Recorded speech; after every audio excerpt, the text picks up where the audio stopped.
सभी साथियों को नमस्कार। मनोविज्ञान की क्लास में हम अध्ययन करने जा रहे थे कि मनोविज्ञान का पहला बिंदु की उत्पत्ति, विकास, परिभाषाएं हम देख चुके हैं। इसी क्रम में आज जो एक थोड़ा सा जटिल विषय है, इसको आज की क्लास के लिए रखा गया क्योंकि हम शांतिपूर्ण से ढंग से उन बिंदुओं को ढंग से पढ़ सकें। और आज का विषय है दोस्तों क्या, मनोविज्ञान के विभिन्न संप्रदाय एवं उनके प्रवर्तक।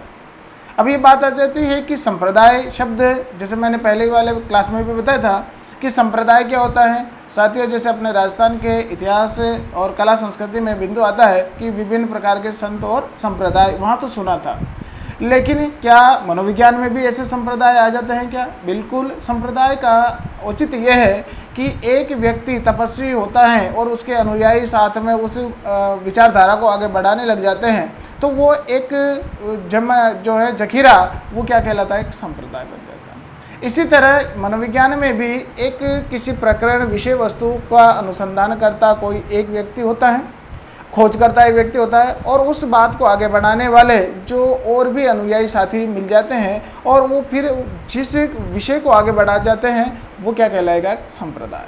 तो इसी प्रकार देखते हैं आज दोस्तों कि मनोविज्ञान में कितने संप्रदाय विकसित हुए। ऐसे करके मनोविज्ञान में अभी तक 9 संप्रदायों की चर्चा होती है। किताबों में इर्द गिर्द आपको 7 संप्रदाय मिलेंगे, लेकिन व्यवस्थित रूप से मैं आपको 9 संप्रदाय और उनके प्रवर्तकों के बारे में हम जानना चाहेंगे। और डेफिनेटली यहाँ से क्वेश्चन बनता है कि कोई न कोई जो भी विद्वान आदि उसका पारिवारिक मूलभूत पृष्ठभूमि क्या है, उस बात को हम आगे रखने जा रहे हैं। तो इस पृष्ठभूमि की जानकारी हम लेंगे। हम चलेंगे साथियों कि बिंदु अपना विषय है कौन सा? मनोविज्ञान के उद्देश्यों के बाद जो अपने बात करी थी वो था प्रमुख संप्रदाय और प्रवर्तक। 9 संप्रदायों को जानने से पहले मैं एक ही बात रखना चाहूँगा कि वो संप्रदाय कौन है और उनके जनक कौन हैं, और उसके लिए एक ट्रिक आपके सामने लेके आया हूँ। और वो ट्रिक क्या है? वो एक सिंपल सी एक लाइन है। उस लाइन को आप याद रख लोगे तो संप्रदाय याद हो जाएंगे, संप्रदाय से जुड़े उनके प्रवर्तक भी आपको याद हो जाएंगे।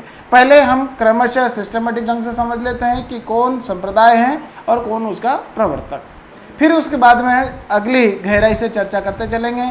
तो वो ट्रिक वाली लाइन क्या है दोस्तों कि एक ट्रिक वाली लाइन है कौन सी? प्रकाश ने सप्रेम गेम का व्यवसाय शुरू किया।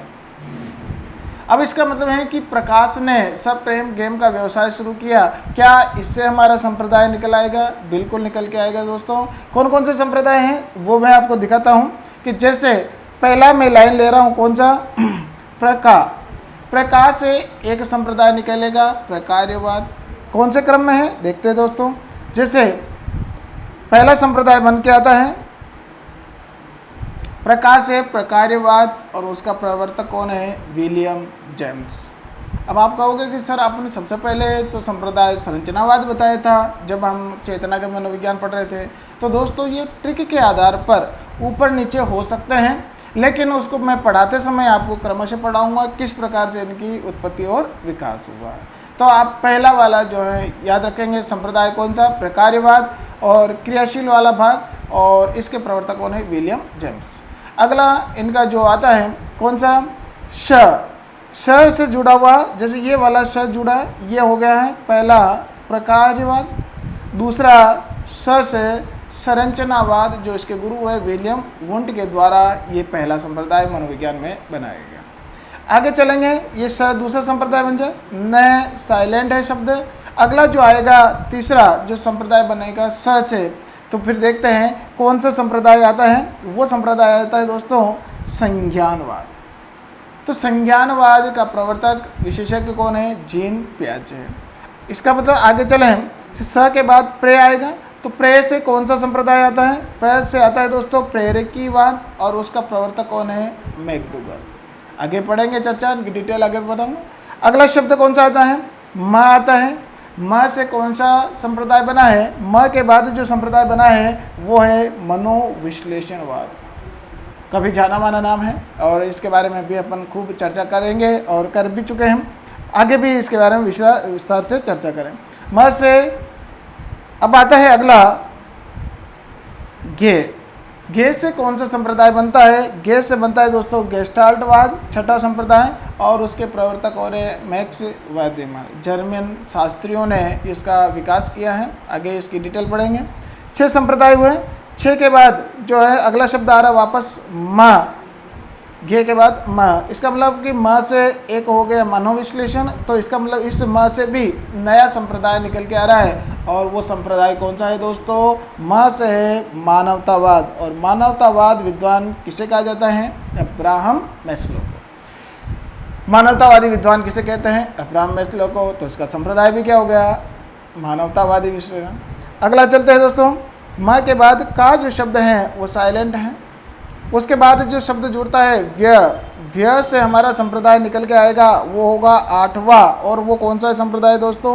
व्यवहारवाद। और व्यवहारवाद के जनक कौन है? जे.बी. वॉटसन। ये हम 20वीं सदी की चर्चा करने लगे हैं, और 20वीं व्यवहारवाद का जनक जे.बी. वॉटसन। इसी प्रकार व के बाद जो है बचा है साय। साय का से हमारा 9वां संप्रदाय निकल के आएगा, कौन सा? साहचर्यवाद। और साहचर्यवादी के जनक कौन है? John Locke. जॉन लॉक जो है इस संप्रदाय के प्रवर्तक आते हैं। तो साथियों, अपनी जो ट्रिक है उस ट्रिक के आधार पर अपने कितने संप्रदाय निकल के आए? 9। का से प्रकार्यवाद। दूसरा जो आता है स से संप्रदायवाद, ने साइलेंट है। फिर वापस स से क्या है? से आपका संज्ञानवाद। प्रे से प्रेरकीवाद। म से मनोविश्लेषणवाद। घे से गेस्टाल्टवाद। इससे म से फिर मानवतावादी। और व्य से व्यवहारवादी। और साय से जो है आपका साहचर्यवादी। इसका मतलब है कि ये 9 संप्रदाय रखने के लिए, याद रखने के लिए आपको एक ट्रिक याद रखनी, और इसके साथ ही इनके प्रवर्तक आपको साथ में याद रखना है। ये प्रवर्तक आपको याद होने चाहिए। मैं एक बार जो है इनकी वापस रिपीट कर लेता हूँ कि ये कौन कौन से संप्रदाय हैं जो आपको याद रखने हैं। इन संप्रदायों की चर्चा आपको आगे विस्तार से करने जा रहे हैं। पहला संप्रदाय लेते हैं क्रम से, वो कौन सा आएगा?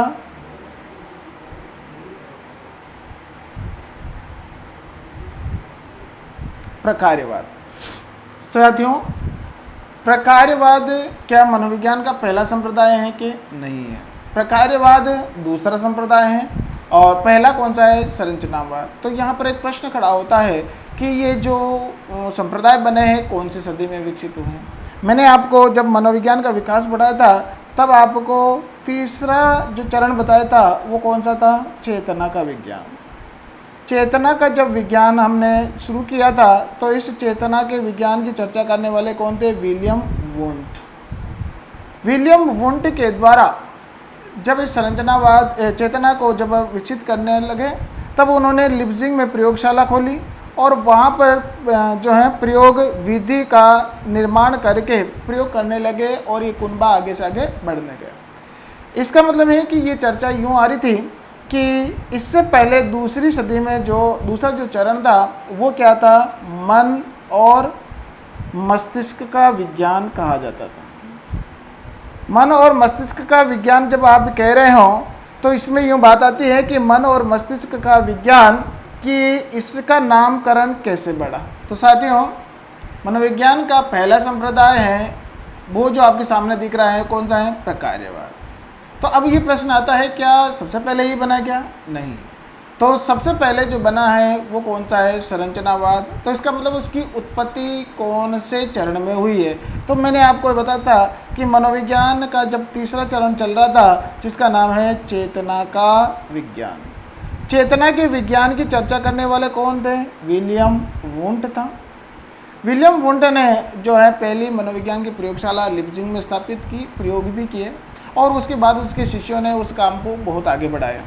और उसने जो बताया है कि इस तरह का जो है मस्तिष्क में जो क्रियाशील भाग जो बनता है वो सभी चेतनशील हैं। उसका नाम क्या दिया? चेतना। इसका मतलब है कि अभी ये प्रश्न आता है कि ये चर्चा का मूल विषय क्या था? जब हम दूसरा चरण देखते हैं तो वो क्या था? मन और मस्तिष्क का विज्ञान था। मन और मस्तिष्क का विज्ञान दूसरे चरण में जब कहा गया तो इसका मतलब है कि यह मनुष्य की खोपड़ी, ये मस्तिष्क हम कहते हैं, इस मस्तिष्क में कौन सा पार्ट? ये खोपड़ी के ऊपर वाला भाग ये क्या कहलाता है? मन। इसका मतलब कि मन अलग शब्द है, मस्तिष्क अलग शब्द है। कि मस्तिष्क के अंदर क्या निवास करता है? मन। और मन से पहले इसका नाम क्या था? आत्मा। लेकिन मनुष्य के शरीर में जब ये आत्मा की चर्चा करने वाले अरस्तु और ये दार्शनिक लोग हुए हैं, उन्होंने कहा है कि प्रकृति में दो तरह के जो हैं पदार्थ होते हैं, एक सजीव और एक निर्जीव। इस सजीवता के पीछे जीवों में जो विद्यमान है वो क्या है? आत्मा है। और आत्मा इस शरीर से निकल जाती है तो कोई भी जीव क्या हो जाता है? निर्जीव हो जाता है। लेकिन 16वीं सदी के बाद 17वीं और 18वीं सदी में ये कहा है कि पूरे शरीर में आत्मा का वास नहीं होता। आत्मा का वास कहाँ होता है? मस्तिष्क के अंदर जो है किसके रूप में? मन के रूप में वास होता है। ठीक है। अब ये विद्वानों का जो केंद्र बिंदु क्या हो गया? मस्तिष्क के अंदर मन हो गया। अब ये आत्मा वाले पक्ष पर जो है मनोविज्ञान मन की तरफ आ गए। आगे जब 19वीं सदी में जब चेतना का विज्ञान विकसित हुआ, तब ये वुंट के द्वारा ये सिद्ध किया गया कि मन जो है इस खोपड़ी में रहता है वो एक शांत स्वभाव का नहीं है। इसके अंदर जो है, जैसे उसके शिष्य टीचर ने कहा, क्या है? इसके अंतर्गत है संवेग है, संवेदना है, भाव है, इसके अंतर्गत प्रतिमा है, कल्पना है। इसका मतलब है कि ये जो पार्ट है ये किसके पार्ट हैं? ये पार्ट चेतना के हैं। इसका मतलब ये हमेशा क्रियाशील रहते हैं, अनवरत गति से चलते रहते हैं। अब ये बात आती है कि विलियम वुंट कहता है कि जब इसका संप्रदाय बना तो संरचनावाद कैसे बना? कि इस तरह के ये जो मस्तिष्क हैं इसको हम मन, इसमें मन है। अब मन में संवेदना भी है, इसके अंतर्गत भाव भी हैं, इसके अंतर्गत प्रतिमा निर्माण भी है, इसके अंतर्गत अनुभव भी है। ये सारे भाग जो हैं किसी न किसी कोष या संरचना बना लेते हैं और स्थायी रूप से निवास करते हैं। इसलिए इनकी जो बात चली, ये बात जो आगे चलकर क्या बन गई? संरचना बन गई। और मस्तिष्क के अंदर चेतना की ये संरचना जब बनी तो जो संप्रदाय बना वो क्या था? संरचनावाद। तो फिर आप कह रहे हो कि सर अभी ये तो प्रकार्यवाद कैसे बना रहे? तो अब इससे जुड़ा हुआ जो इसका शिष्य था जो विलियम जेम्स, उसने ये कहा कि संरचना बन जाने के पश्चात अब ये जो संवेदना है चाहे भाव है ये कभी स्थायी रूप से नहीं रहते हैं। जब स्थायी रूप से नहीं रहे तो क्या रहेंगे? क्रियाशील रहते हैं। और क्रियाशील भाग जब ये बनता है मस्तिष्क का तो वो चलायमान तो है, तो चेतन है। और लेकिन ये जो कोष बनाकर संरचना बनाकर नहीं निवास करता, ये हमेशा क्रियाशील रहता है। जैसे मान लो एक कोई विचार है वो अनवरत गति से चल रहा है, जब तक किसी न किसी उद्देश्य से नहीं जुड़ जाता तब इसका फॉर्मेट चेंज नहीं होता। चाहे व्यक्ति का शरीर निवास जो है विश्राम कर ले, लेकिन कोई विचार जो है वो विश्राम नहीं लेता। इसी तरह भाव भी नहीं लेते हैं, इस प्रकार के अनुभव भी जो है वो स्थायी नहीं होते। तो इसका मतलब ये हमेशा क्रियाशील रहते हैं। तो संप्रदाय कौन सा हो गया? क्रियाशील प्रकार्यवाद। तो साथियों ये अपने कौन से कितने संप्रदाय थे? ये अपन ने 2 संप्रदायों की चर्चा करी और दूसरा संप्रदाय आपके सामने लेके आ रहा हूँ। कौन सा है? संरचनावाद। तो सबसे पहले 19वीं सदी में कौन सा संप्रदाय बना साथियों? पहले संरचनावाद और फिर विलियम जेम्स का जो था प्रकार्यवाद।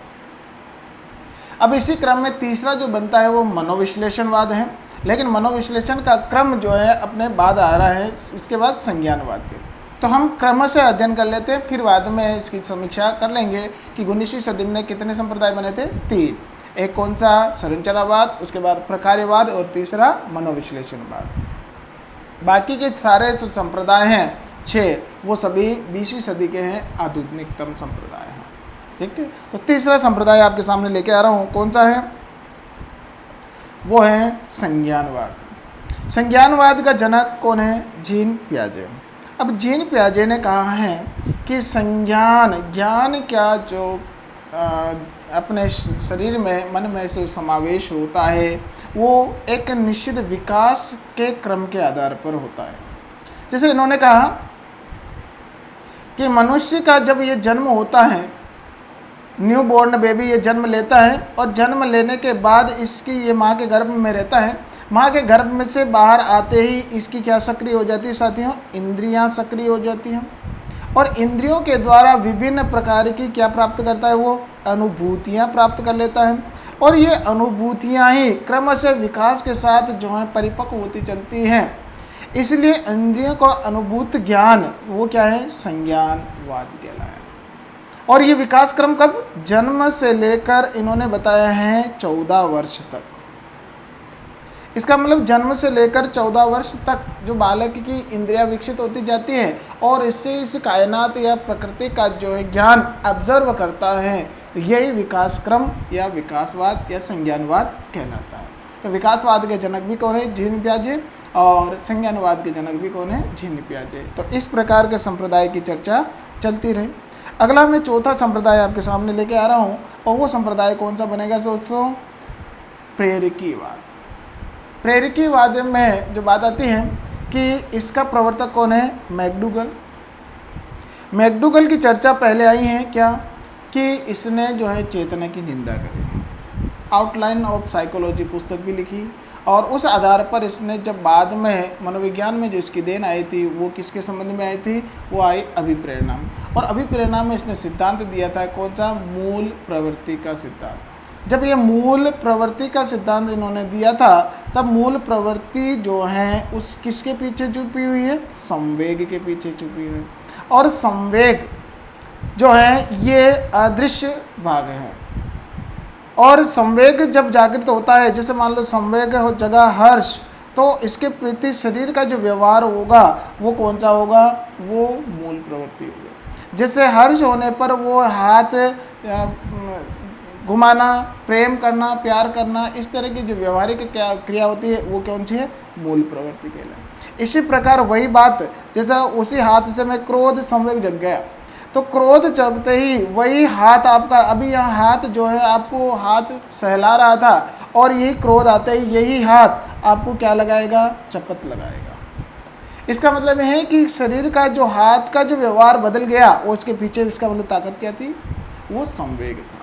इसी प्रकार अंदर से जो है ताकत देने वाले जो प्रेरकीय तत्व हैं वो किसने बताया, मैकडूगल के। और इसका संसार और इसका संप्रदाय कौन सा बन गया, प्रेरकीवाद। इसी प्रकार अगला लेते हैं साथियों, पांचवा जो संप्रदाय बना, मनोविश्लेषणवाद। मनोविश्लेषणवाद के प्रवर्तक सिगमंड फ्रायड हैं और 19वीं सदी में इन्होंने तहलका मचा दिया क्योंकि इन्होंने जो है विश्लेषण किस पर किया, मन पर। क्योंकि इससे पहले जब 17वीं और 18वीं शताब्दी में दूसरे चरण में मन और मस्तिष्क का विज्ञान चल रहा था, तो मस्तिष्क के अंदर क्या है, मन, तो इसका मतलब विश्लेषण किसका करेंगे, मन का। और कितने भाग बताए इन्होंने, 3 भाग बताए।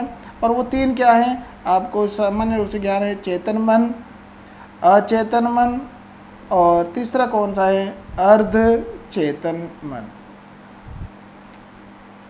अब है कि मूल रूप से तो चेतन और अचेतन ही है और इसका जो बीच का मिला जुला स्वरूप जो है वो कौन सा है, अर्ध चेतन आता है। सबसे ज़्यादा महत्व जो है सिगमंड फ्रायड ने वो किसको दिया है, अचेतन को दिया है। अचेतन वो अतृप्त इच्छाएं और हमारा अनुभव का जखीरा है जिसका हिस्सा है 90% और जो हमारा सक्रिय भाग है, जो व्यवहारिक पक्ष है, वो कितना है, 10% चेतन। तो इसके आगे भी हम विस्तार से चर्चा करेंगे जब हम व्यक्तित्व पर्सनालिटी पढ़ेंगे। तो इस संप्रदाय के बारे में हम जाने। अगला जो संप्रदाय लेते हैं वो कौन सा है, गेस्टाल्टवाद। गेस्टाल्टवाद ये जर्मन विद्वानों की देन है और 4 जो गेस्टाल्टवादी हुए थे, तो गेस्टाल्ट शब्द जो होता है ये जर्मन भाषा का शब्द है दोस्तों, क्योंकि ये जर्मनी के लोग थे। और इसका अर्थ क्या होता है, समग्र या पूर्णाकार। समग्र या पूर्णाकार की जब चर्चा करते हैं इसका मतलब परिस्थिति को एक संपूर्ण स्वरूप में देखना होता। हम इसे परिस्थिति है क्योंकि हमारा टारगेट क्या है, अभी निकल के नहीं आया, लेकिन ये है कि उद्देश्य पे पहुंचते जैसे ही कोई समस्या, कोई योजना तैयार होती है तो हम उस परिस्थिति का अवलोकन करें। तो उस संपूर्ण परिस्थिति का अवलोकन करना क्या है, गेस्टाल्टवाद। लेकिन अब उसमें से कोई नई तरकीब या सूझ निकाल लेना, वो सिद्धांत अधिगम का कौन सा बनेगा दोस्तों, सूझ का सिद्धांत बनेगा। तो इस प्रकार जो हम ये सूझ के सिद्धांत में जो है गेस्टाल्टवाद ही की ही देन है और इसका प्रवर्तक कौन है, वर्तीमर।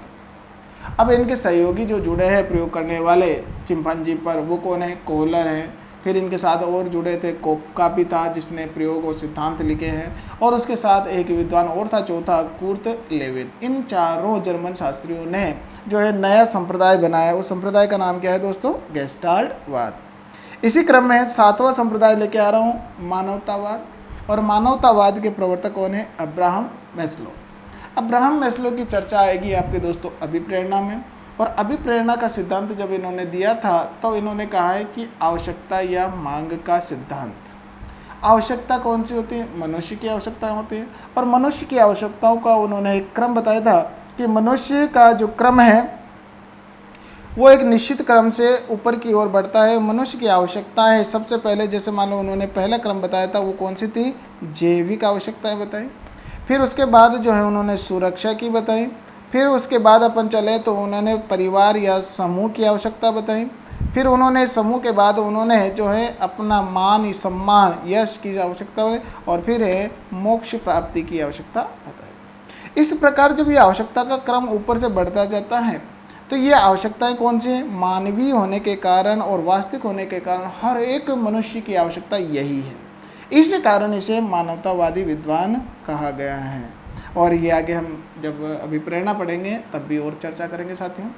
आगे चले कि अगला जो अपना आता है आठवां, वो कौन सा है? व्यवहारवाद। 20वीं सदी में डंका बजाने वाले और आधुनिक स्वरूप मनोविज्ञान का स्वरूप प्रदान करने वाले वो कौन है? जेबी वाटसन। वाटसन ने जो है चेतना के मनोविज्ञान को व्यवहारिक बना दिया। इन्होंने कहा है कि मनुष्य का जो व्यवहार है वो दो तरह का होता है। जैसे हम अध्ययन करना चाह रहे हैं कि मनुष्य का एक पार्ट ये है आंतरिक और ये बाहर है बाह्य। उन्होंने जो है बाह्य पक्ष को ज़्यादा जोर दिया कि आंतरिक भाग में कोई भी हलचल होगी तो वो परिलक्षित कहाँ होगी? बाह्य पक्ष।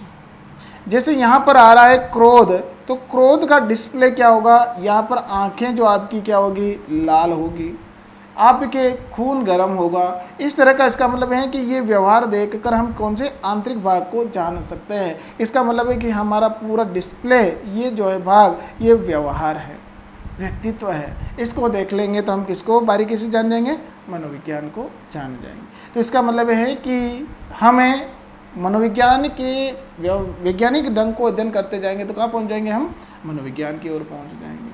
ठीक है, आगे चलते हैं दोस्तों। अगला जो संप्रदाय आता है वो संप्रदाय कौन सा है? नोवा जो संप्रदाय है वो है साहचर्यवाद। और ये किसके द्वारा बनाए गए? जॉन लॉक के द्वारा।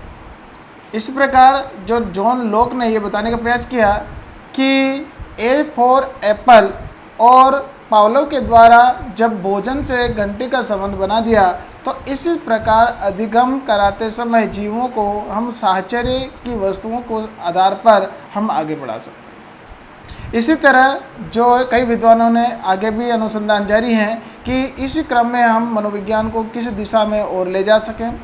इसकी अनगिनत शाखाएं विकसित हो गई हैं, लेकिन जो मूल रूप से जो संप्रदाय बने हैं वो कितने हैं? 9। और 9 संप्रदाय को याद करने के लिए मैंने आपको क्या बताया? एक ट्रिक बताई है। और वो ट्रिक कौन सी है? प्रकाश ने सप्रेम गेम का व्यवसाय शुरू किया। अब उससे आपके जो संप्रदाय निकलेंगे वो 9 संप्रदाय हैं और उनसे संबंधित जो है प्रवर्तक वो आपने याद रखें। इसी प्रकार जो हम बात कर रहे हैं कि साहचर्यवाद और व्यवहारवाद, मानवतावाद, गेस्टाल्टवाद, मनोविश्लेषणवाद, इसमें जो है 19वीं और 20वीं सदी के कौन कौन से रख सकते हैं। तो ये बात आती है कि इसमें जो है सबसे पहले मैं बताना चाहूँगा कि सबसे पहला जो संप्रदाय बना वो कौन सा है? संरचनावाद। ये सबसे पहले अस्तित्व में आया। उसके पश्चात उनके शिष्य जेम्स ने जो है प्रकार्यवाद बनाया। उसी क्रम में तीसरा जो बना है मनोविश्लेषणवाद, ये जो है किसके द्वारा बना है? Sigmund Freud. अच्छा, ये जो तीनों जो संप्रदाय हैं वो कौन सी सदी के हैं दोस्तों? 19वीं सदी के। ये मनोविश्लेषणवाद या जो मनोविश्लेषणवाद तक 19वीं सदी में चर्चा करते हैं। और ये कौन सी है? चेतना का विज्ञान। चेतना का विज्ञान समर्थित लोग हैं। उसके पश्चात जो 20वीं सदी आती है और उसमें जो व्यवहारवाद बनता है, तो व्यवहारवाद का जनक कौन है? यहाँ पर बताया गया है जेबी वाटसन। इसका मतलब यह है कि चौथा संप्रदाय जो बना वो कौन सा है? व्यवहारवाद है। और बाकी जितने भी संप्रदाय हैं वो इसके बाद में बने हैं। तो इसका मतलब है कि 19वीं सदी में कितने, 3, और उसके बाद जो है व्यवहारवाद के बाद जो है सारे संप्रदाय बने हैं 3, और इधर जो है कितने, 6, टोटल मिलाकर कितने संप्रदाय हो जाते हैं, 9 संप्रदाय हो जाते हैं। तो इस क्रम में ये थोड़ा सा कठिन विषय था कि संप्रदायवाद को कि कैसे क्या पढ़ेंगे समझेंगे। मैंने इनकी छोटी छोटी रूपरेखा आपके सामने रखी। रीट के लिए भी बहुत उपयोगी हैं और विशेषकर फर्स्ट ग्रेड के लिए ये विशेष उपयोगी हैं, क्योंकि उसमें टॉपिक ही दे रखा है मनोविज्ञान के प्रमुख संप्रदाय। तो उस संप्रदाय में चर्चा करेंगे तो पहले तो याद होना चाहिए कि संप्रदाय कितने हैं, फिर उनके प्रवर्तक कितने हैं, कब से क्रम से कैसे विकसित हुए हैं, और उस संप्रदाय में कैसे बातें जोड़ी गई हैं, कैसे उसका कुनबा बनता गया और कैसे आगे बढ़ते गए। तो ये मनोविज्ञान का जो है विभिन्न संप्रदाय बिंदु आज के चर्चा में हमारा क्या हो जाता है, समाप्त होता है साथियों। और इसके साथ ही हम अगली जो चर्चा करने जा रहे हैं वो चर्चा क्या होगी, मनोविज्ञान की जो अगली बात आती है वो आते हैं शिक्षा मनोविज्ञान। क्योंकि रीट के अगर पेपर लें तो रीट में आपके सामने क्या रखा गया है कि सबसे पहला बिंदु आता है इसका अधिगम, अभिवृद्धि एवं विकास। अभिवृद्धि एवं विकास पहला बिंदु है, लेकिन इससे पहले की जो बेसिक चीज़ें हैं वो क्या हैं, मनोविज्ञान, अर्थ, प्रकृति, विकास क्रम, अर्थ परिभाषा है। इसी प्रकार दूसरा बिंदु जो अपन लेने जा रहे हैं वो क्या सा होगा, शिक्षा मनोविज्ञान। तो इसी प्रकार जो है दूसरा क्रम हो जाने के पश्चात आपका कोर्स शुरू हो जाएगा, कौन सा, अभिवृद्धि एवं विकास। तब तक के लिए आप अपने घर पे पढ़ते रहें साथियों। इसी प्रकार कुछ शंकाएं हों, कुछ पूछना हो तो आप नीचे ज़रूर जो है हमारे व्हाट्सएप पर या हमारे जो एप्लीकेशन है कोचिंग का, श्री राम कोचिंग क्लासेस चित्तौड़गढ़ के नाम से एप्लीकेशन भी है और अपना यूट्यूब चैनल भी है, इस पर आप व्हाट्सएप मैसेज कर छोड़ सकते हैं। किसी प्रकार का जो है आपको आंसर जो है मैं देने का पूरा प्रयास करूँगा। आगे की गति के लिए अपन यहाँ विश्राम लेते हैं दोस्तों। जय हिंद, जय भारत।